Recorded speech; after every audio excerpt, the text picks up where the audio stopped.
Congratulations. The Morrigan's voice croaked in my head. That was new.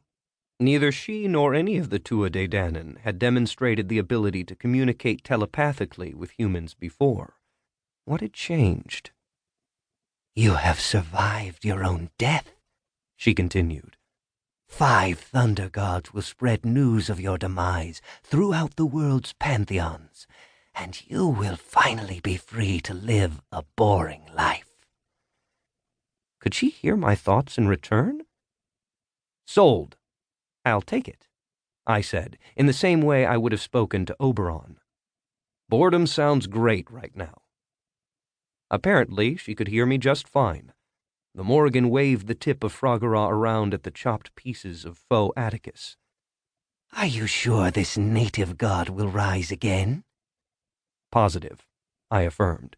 You can't kill Coyote. Well, you can, obviously, but he just keeps coming back. That was the heart of the plan I'd made with Coyote. He'd assume my shape, die in my place, and I'd do him a favor on the reservation. A pretty big favor. This mangled flesh will reform? The Morrigan asked. Nope. Coyote's magic, like our shape-shifting, tends to ignore the law of conservation of mass. All the old ways do.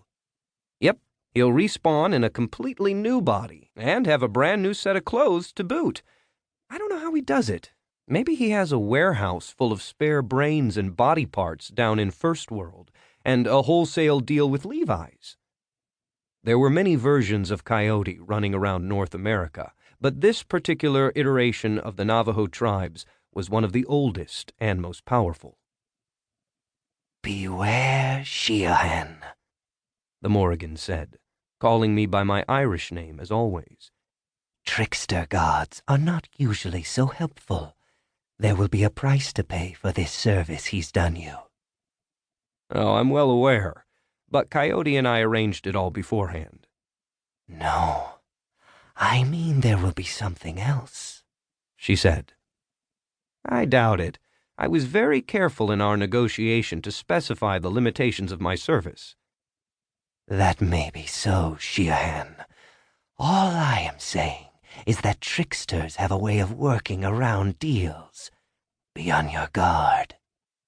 I will. Thank you for playing your part. Through my binoculars, I saw the Morrigan give a half-shrug in the rain. It was amusing. More amusing still will be bringing the news to Briet. She may be delighted to hear of my death, I pointed out. She was less than pleased when I refused to become her consort. A rich, throaty laugh bubbled out of the Morrigan. Yes, I remember. What will you do with Frogora? I asked. I will return it to Manannán mac Lir.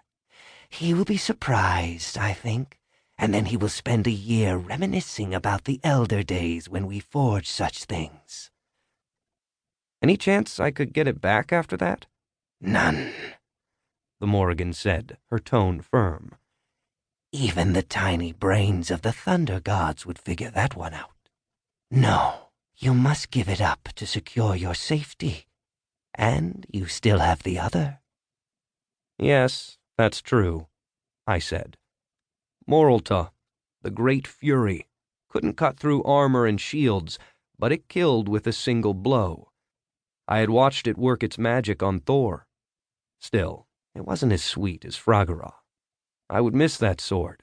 But the Morrigan was right. Giving it up was the only way to convince people I was truly gone. To keep listening to this audiobook, I've left you a link in the description so you can do it, at no cost thanks to Audible's 30-day free trial.